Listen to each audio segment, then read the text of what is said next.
Hey, this is Anney and Samantha. And welcome to Stuff I'm Never Told You, production of iHeartRadio.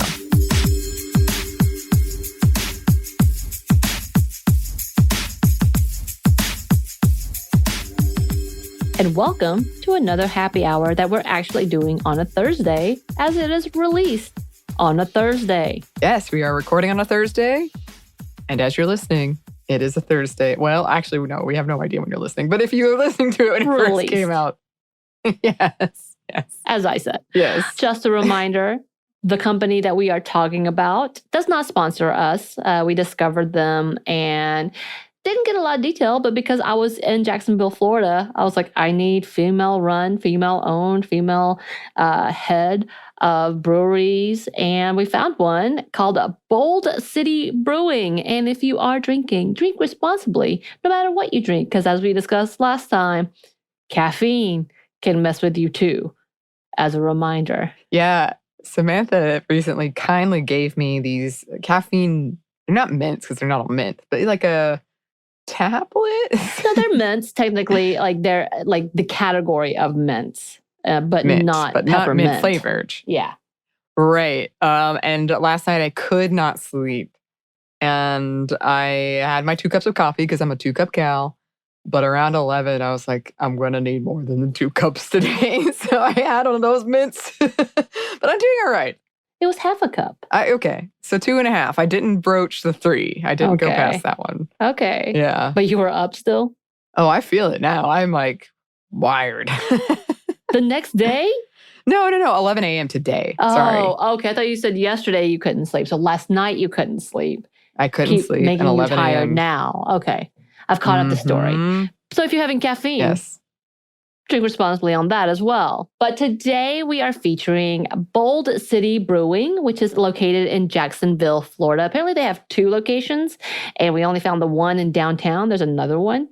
Bartender, very nice there. We got some little stickers, very nice. But the reason we are talking about them and featuring them, it is actually owned by a mother-son team, Susan and Brian Miller.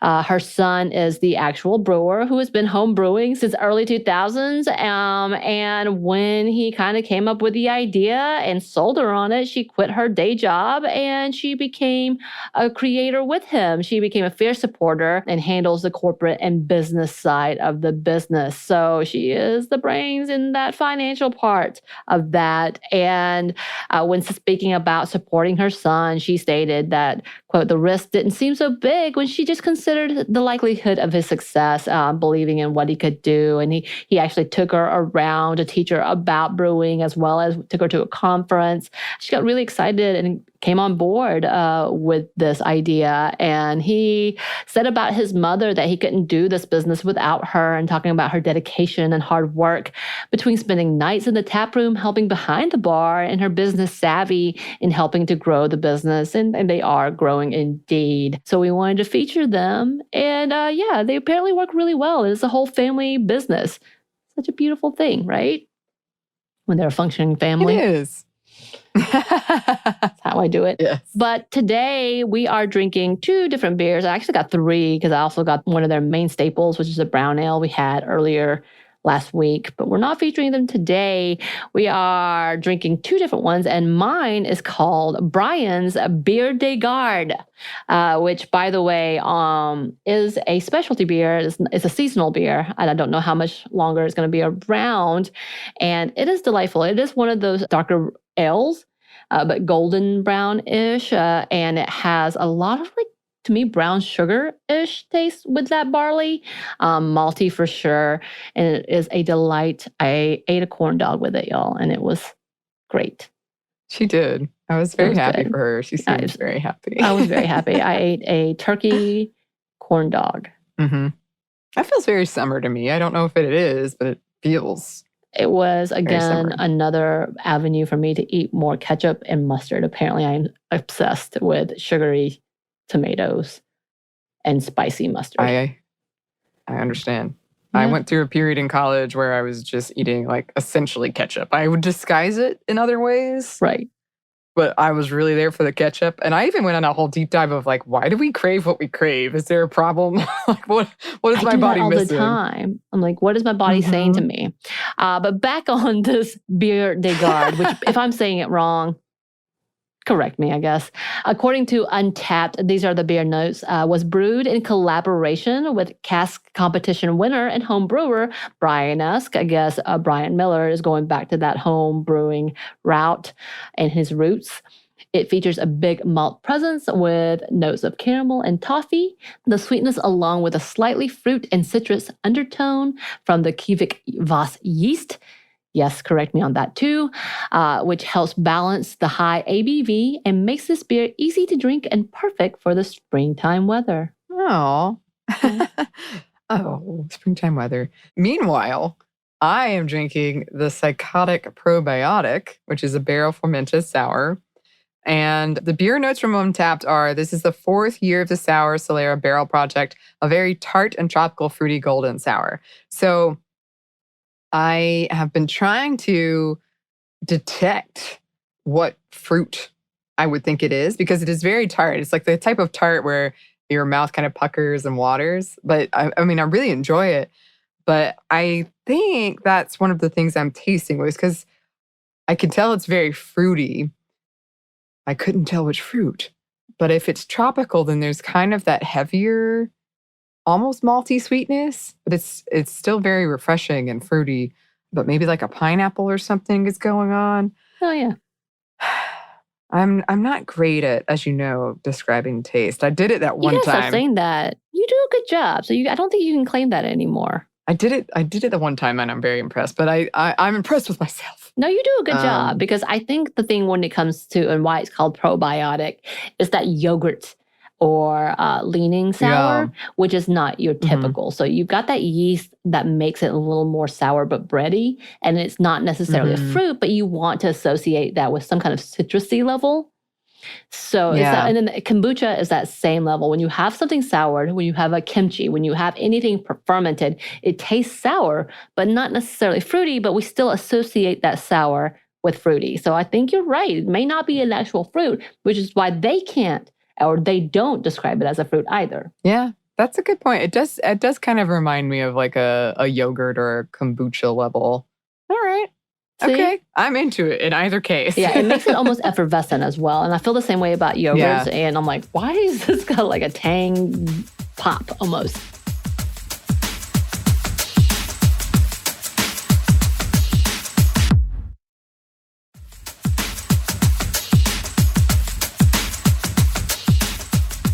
What I want to talk about is this mother-child relationship, because I was a little bit envious that they could have a business, and they did say at one point in one of their interviews it was a make or break. They knew either it was going to harm their relationship or make it better, but they were able to communicate and they're good. And I thought about that too. I was like, mother-child relationships, you don't see many that are successful in adulthood in partnerships necessarily.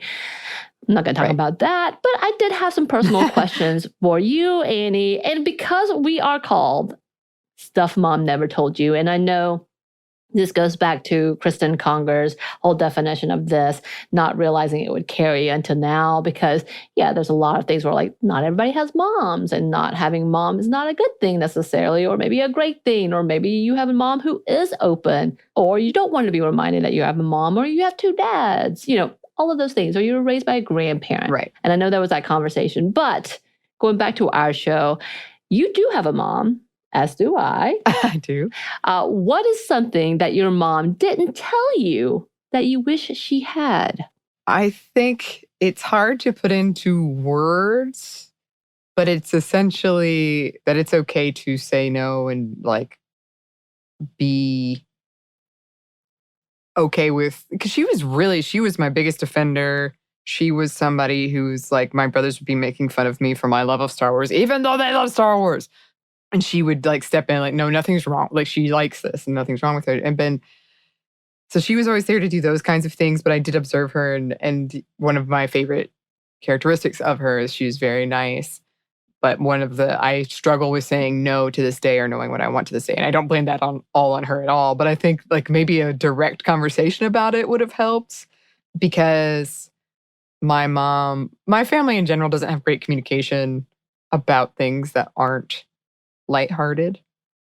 And so there were several instances where I would ask, like, I remember I asked once of my mom, like, what the hell is going on down here with my anatomy? And she's like, I'll tell you later.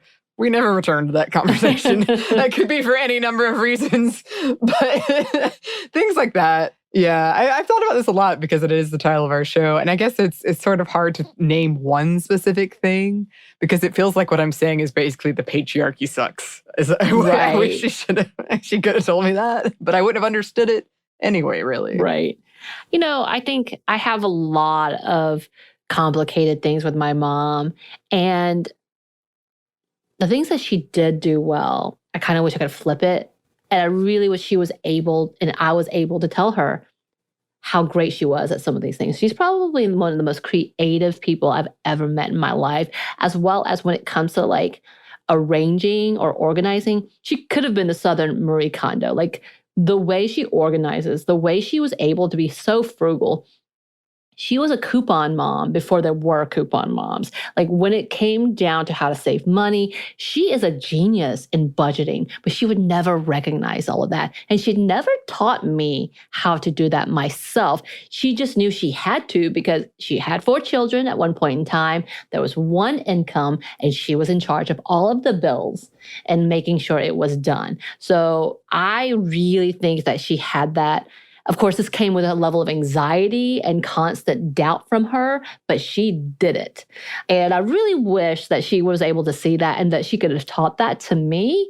Of course, it's my fault because we did have like a whole barrier because she wanted to be best friends. And I'm not about parents at that point in time because I still mistrusted parents. And I still do to this day a little bit. And we've had back and forth conversations. But there's this whole level that I'm like, man, I really wish I could have learned that from you. And in that same route, I was like, I really wish I could have taught you how amazing you were doing these things, as well as that you're missing out because of the fear of some of these things. And because she was a genuinely like genius woman, but she's in her mind not educated, not smart enough in comparison to those who are educated, having self-doubt that people actually liked her or wanted her to do it. And then also was so scared that she was going to offend somebody. Like that's her level. And looking back, I'm like, man, you did some amazing shit. And I'm really sad that you don't see that you did some amazing shit. Like, and if I had been able to be as frugal and as aware as you are, and of course, for her, I'm sure it was survival, but I'm like, you have no idea how big of a talent that is today. And I think about that a lot.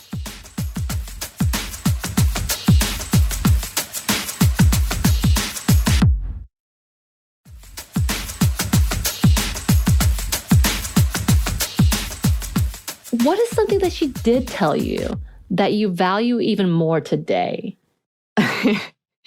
There's one answer that comes to mind immediately, and I don't know why, but she once told me, and this is going to sound kind of grim, especially when I just came from like, we only have lighthearted conversations, and we only...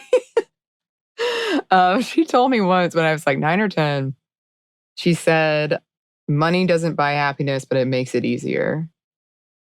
And then she went on to tell me that I should question essentially the American dream. And it was the first time I'd ever heard, because for people outside of the United States, you do not know. We get like bombarded with this. I think they understand now. And that's why they don't like Americans. Oh, yeah, you're true. Yeah, that's true. But I mean, like from a young age, we get like this, you could accomplish anything. Oh my goodness, you're just going to set your mind to it. And my mom and I are very, very open with each other now. And it's something I really value. And we'll talk about all kinds of things. And it's meant the world to me to hear her experiences and kind of having these adult conversations. But when I was a kid, that just really stuck out to me. And I'm not saying like that's especially... I don't know, like it's wise, but it's not like people don't know that. But as a child, I was very stressed about money. And I think she knew that. And she was trying to communicate to me like, your worries are valid. Like you see this message in movies all the time and that you don't need money to buy happiness. And I think that's true. But she was just like, it does make it easier. Yeah. It stuck out with me. And that was one of the first times where I was like, maybe mom's really stressed about stuff. That's real. That's real. Yeah. I think for me, she made a comment without realizing she made a comment, which was about the fact that when I started traveling, which happened, I went to Puerto Rico for a summer in senior year. I went to California right before my senior year for a couple of weeks to hang out with our family in California. I had the best time. They provided for us. I didn't know what they were doing, but they bought us tickets to Universal. They bought us tickets to the game. Like, we didn't pay for any of that. And then when I went to Europe after college, she made a comment about how she never got to travel and I should be grateful. Like, it was a little bit of jealousy, but it stuck with me in that as much as she loved her family and as much as she loved her life, and she does, there's nothing in her life I think she would say she would change ever. But it did seem interesting that she said that, because she also had said to me, kind of just say, after you have kids, things change, was that initial. And I think this was after my sister had a child, who was the first of the family to have a kid, of my siblings. And she was just trying to imply, I don't have many regrets, but this is something I wish I was able to do. I wish I could do. And I think she was trying since then, but with her back pain, she can't travel as much. I think she's finally gotten to a point she can do a little more. She finally got to go to New York. I think she went to California. I'll have to go back and I'm a bad daughter. This was a while ago and a haze of things. But like being able to actually travel. And she talked about when I went to Italy, how jealous she was that I had gone to Italy. And that was playful. The other comments about me going was not as much.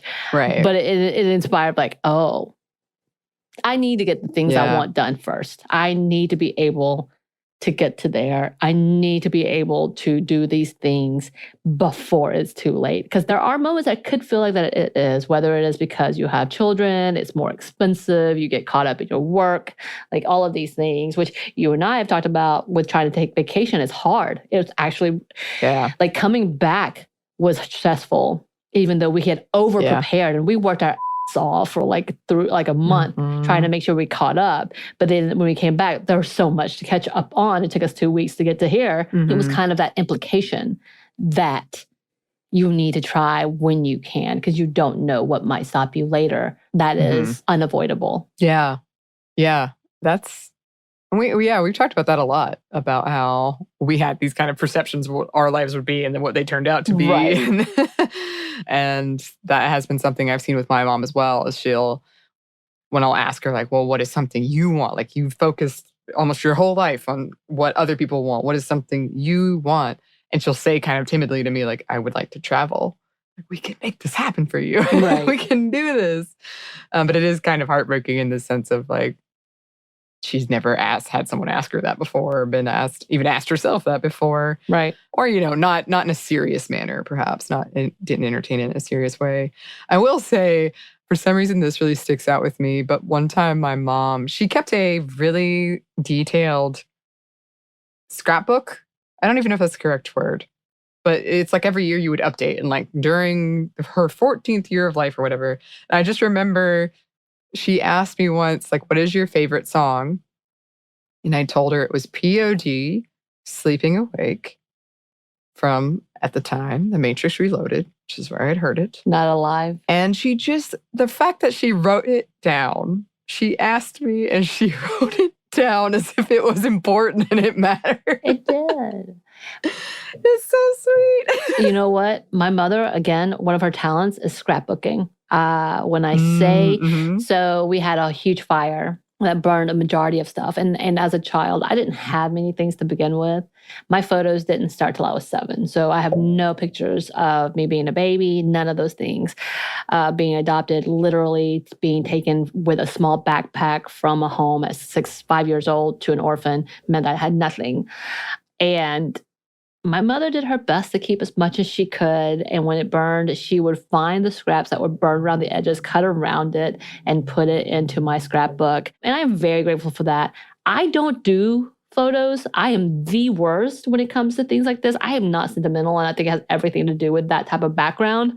Yeah. But my mother is queen I'm telling you, she should have had, and she did have a couple of businesses that she just stopped because she got too busy with kids. That she should be as successful as Marie Kondo still, in my mind. Now with like getting older, I don't think she would ever attempt it, but she should. And I will post up a picture of my scrapbook. I think we need to take pictures of our scrapbook, Anney, because my mother is queen. But it's a talent that I don't have, and I wish I did. I have several scrapbooks. One is from my time in Australia, but the rest are from, I kid you not, my experience loving Harry Potter and Star Wars. I believe They're like that. Cutouts and pop-up. They're impressive, I gotta say. I want to see those as well. My mother did quotes, and she even put in there, I think we talked about our weird phobias. I have a really bad phobia of like polka dots and the dots, and especially misshapen dots. And she put that in one of my pictures as a thought bubble. And by the way, I watched Suicide Squads, and oh my God, Anney, you didn't prepare me. The polka dot guy. No, the starfish was worse. I told you about the starfish. You didn't tell me he had all the weird dots and like weird shapes on his skin. I was not ready. This is an argument we need to have off podcast, fine. Samantha. So, to our mothers, to the things they did not tell us, and to the things they did. Cheers. And cheers to you, listeners. If you would like to write to us, we would, as always, love to hear from you. Our email is stuffmediamomstuff@iheartmedia.com. You can find us on Twitter at MomStuffPodcast or on Instagram at Stuff Mom Never Told You. Thanks, as always, to our super producer, Christina. What did your mom tell you, Christina? I'm going to have to find this off mic. Yes, we must investigate. And thanks to you for listening. Stuff Mom Never Told You is a production of iHeartRadio. For more podcasts from iHeartRadio, visit the iHeartRadio app, Apple Podcasts, or wherever you listen to your favorite shows.